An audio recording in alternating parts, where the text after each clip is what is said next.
ఉత్తర Telangana వరప్రదాయిని Sriram Sagar project అడుగంటింది. ప్రస్తుతం పూర్తిగా dead స్టోరేజీకి చేరుకుంది. ఆగస్టు సెప్టెంబర్ వరకు ప్రాజెక్టుకు మళ్లీ నీరొచ్చే పరిస్థితి లేదు. దీంతో ఆయకట్టు రైతులు ప్రజలు ఆందోళన చెందుతున్నారు. గతేడాది కన్నా దిగువ స్థాయికి ప్రాజెక్టు నీటి నిల్వలు పడిపోయాయి.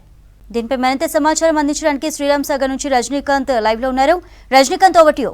ఉత్తర తెలంగాణకు వరప్రదాయినిగా ఉన్నటువంటి శ్రీరామ్ సాగర్ ప్రాజెక్టు పూర్తిగా డెడ్ స్టోరేజ్కు చేరుకుంది. 90 టీఎంసీల సామర్థ్యం ఉన్న ఎస్ఆర్ఎస్పీ ప్రాజెక్టులో ప్రస్తుతం 16 టీఎంసీల నీరు మాత్రమే ఉంది. ప్రస్తుతం మనం శ్రీరామ్ సాగర్ ప్రాజెక్ట్ ఎస్ఆర్ఎస్పీ ఆనకట్ట పైన ఉన్నాము. ఈ ఆనకట్ట పై నుంచి కింద గోదావరి జలాలను రిజర్వాయర్లు ఉన్నటువంటి నీటిని మనం ప్రాజెక్టులో ఉన్నటువంటి నీటిని పరిశీలిస్తే పూర్తిగా డెడ్ స్టోరేజ్ కనిపిస్తుంది. నీళ్ళన్నీ కూడా పూర్తిగా అడుగంటిపోయినాయి.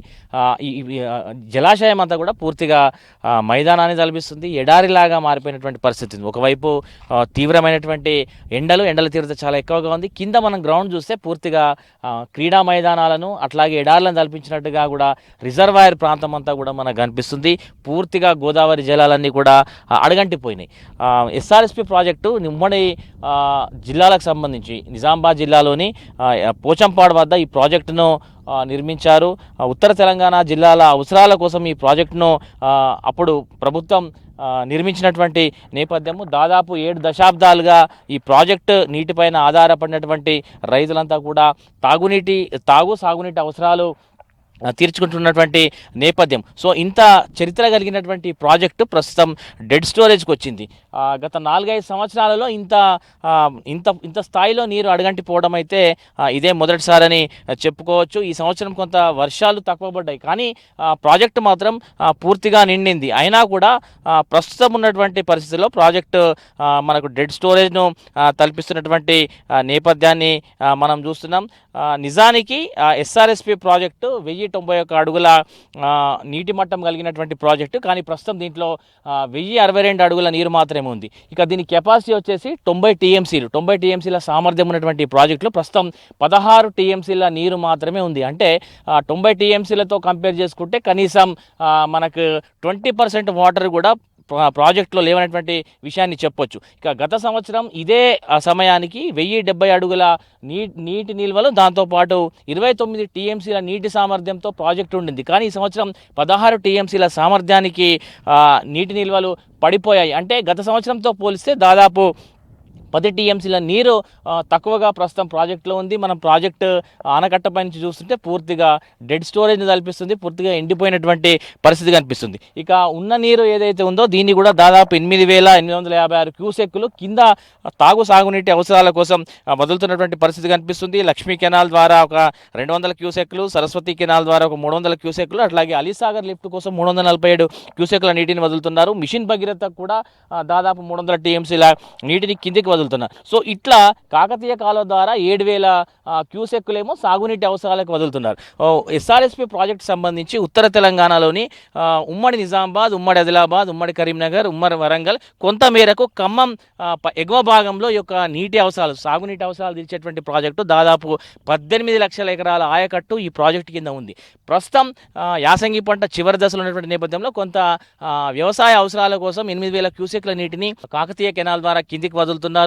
ఉన్న నీటిలోంచే ఈ 16 టీఎంసీలు ఉన్నటువంటి నీటి సామర్థ్యం నీటిలోంచే కొంత మేరకు దాదాపు 8856 క్యూసెక్ల నీటిని కిందికి వదులుతున్నారు. ఇది కేవలం సాగునీటి అవసరాల కోసం, అట్లాగే మిషన్ భగీరథ లాంటి స్కీమ్స్ ఇంప్లిమెంటేషన్ కోసం ఈ నీటిని వదులుతున్నారు. సో ఇట్లా ప్రాజెక్ట్ అయితే ప్రస్తుతం ఎస్ఆర్ఎస్పీ చాలా రోజుల తర్వాత ఇట్లాంటి పరిస్థితి కనిపిస్తుంది. పూర్తిగా ఎడారిని మైదానాన్ని తలపిస్తున్నటువంటి సిచ్యువేషన్ కనిపిస్తుంది. మాట్లాడదాం, అధికారులు ఏం చెప్తారు, ఎందుకు ఈ పరిస్థితి వచ్చింది, ఎప్పటి వరకు మళ్ళీ ఈ ప్రాజెక్టులోకి నీరు వచ్చేటువంటి అవకాశం ఉంది తెలుసుకునేటువంటి ప్రయత్నం కూడా మనం అధికారులతో మాట్లాడి తెలుసుకునేటువంటి ప్రయత్నం చేద్దాం. దీని మీద మాట్లాడేందుకు మనతో SRSP dam site executive engineer Chakrapani garu మాట్లాడదాం. సార్ చెప్పండి, గతంతో పోలిస్తే ఈ గత 8 సంవత్సరాలతో పోలిస్తే ఈ సంవత్సరం కొంత మార్చి నెలాఖరుగానే నీటి నిల్వలు తగ్గిపోయినాయి. ఏంటి రీజన్ ఏంటి?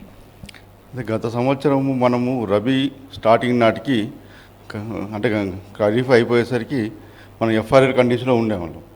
అయితే గత సంవత్సరం వర్షాలు పడినా కానీ కూడా తర్వాత లాస్ట్లో వెనుకంజ వేయడం వలన మనకున్న నిల్వలను ఖరీఫ్ ఆఖరి పంటకు తడి ఇవ్వడం వలన మనం దగ్గర 10 టీఎంసీలు షార్టేజ్లో ఉన్నాం. ఇంతకుముందు కూడా మనం బాబ్లిక్ గేట్లు వేసిన తర్వాత కూడా మనకు వరద వచ్చిన సందర్భాలు ఉండే, కాబట్టి మనకు అప్పుడు ఇబ్బంది లేకుండే. రబీలో నాటికి మనం ఖరీఫ్లో ఉండేవాళ్ళం. ఆ ఖరీఫ్ వాడడం వల్ల ఆ షార్టేజ్ ఇప్పుడు అట్లే కంటిన్యూ అవుతూ ఉంది. అలాగే పంట కూడా కొద్దిగా ఎక్కువ వేశారు. అంటే మనం చెప్పాము వరద అంటే డ్యామ్లో వరద నీటి తక్కువ ఉంది అన్నగాని పోయినసారి ఎట్లా వేసారో ఇప్పుడు అట్లా వేసారు. కాకపోతే మనకు ఆ 10 టీఎంసీల షార్టేజ్ అట్లే నడుస్తూ ఉంది. సో ఇప్పుడు ఆల్రెడీ నీటి నిల్వలు తక్కువన్నాయి. ఇట్లా నీరు వదలడం మూలంగా ఏమైనా ఇబ్బందులు వచ్చేటువంటి అవకాశం ఉంది? లేదండి, అవన్నీ చూసుకొని మనకు డెడ్ స్టోరేజు ప్లస్ మిషన్ భగీరథకు జూలై 31 వరకు ప్లస్ ఎవాపరేషన్ లాసెస్ అవన్నీ కలుపుకొని మనం క్యాలిక్యులేట్ చేసుకొని 1058.5 అంటే మనం 12 టీఎంసీ పెట్టుకుంటే మనకు తాగునీటికి ఏ ఇబ్బంది ఉండదు. ఇప్పటికే కొంత గ్రౌండ్ వాటర్ తగ్గింది, ఎండల తీవ్రత చాలా ఎక్కువగా ఉంది, చాలా చోట్ల బోర్లు ఎత్తేసినాయి. సో రైతులకు ఏం చెప్తారు సార్ ఈ టైంలో? అయితే అది రైతుల మధ్య అవగాహన లోపం ఉండడం వల్లనే ఇది జరుగుతూ ఉన్నది.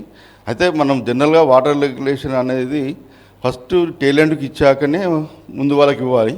కాకపోతే వీళ్ళు ఏం చేస్తున్నారంటే పక్క నుంచి వాటర్ పోతున్నప్పుడు పై వాళ్ళు కూడా ఆ తూములు ఓపెన్ చేసుకుంటున్నారు.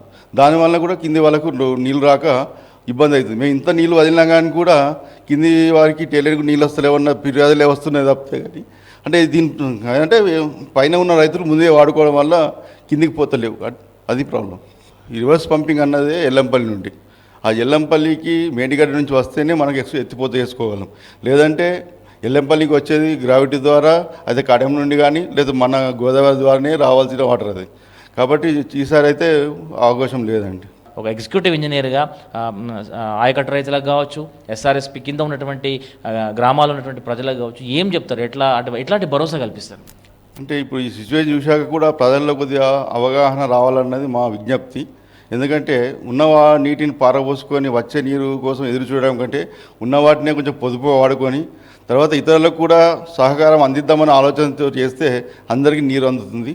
కాబట్టి మేము దాని ఒక రైతులకు కానీ ప్రజలకు కానీ వేస్ట్ చేయకుండా నీళ్లను వాడుకోవాలని విజ్ఞప్తి చేస్తున్నాం. ఇది ఓవరాల్గా ఎస్ఆర్ఎస్పిలో నీటి నిల్వలు తగ్గడము, ఆ నీటి నిల్వలు తగ్గడానికి గల కారణాలు ఏంటి తెలుసుకునేటువంటి ప్రయత్నం చేసినాం. సో ఇట్లా మనకు రకరకాల ఇష్యూస్ తెర మీదకి వచ్చినాయి. సో ఏది ఏమైనా తొలగరి వర్షాల కోసం అయితే ఎదురు చూడాల్సినటువంటి పరిస్థితి మనకు కనిపిస్తుంది. కొంత రైతులు కూడా పంటలు ఉన్న నీటి నిల్వలతో ఎట్లా సాగు చేయాలో ప్లాన్ చేసుకుని సాగు చేస్తే బాగుంటున్నటువంటి విషయాన్ని అధికారులు చెప్తున్నారు. కాబట్టి కొంచెం దీని మీద కూడా ప్రభుత్వం దృష్టి పెట్టాల్సినటువంటి అవసరం ఉన్నటువంటి విషయాన్ని మనం చెప్పక తప్పదు. ఇది ఓవరాల్గా ఎస్ఆర్ఎస్పికి సంబంధించినటువంటి లేటెస్ట్ అప్డేట్.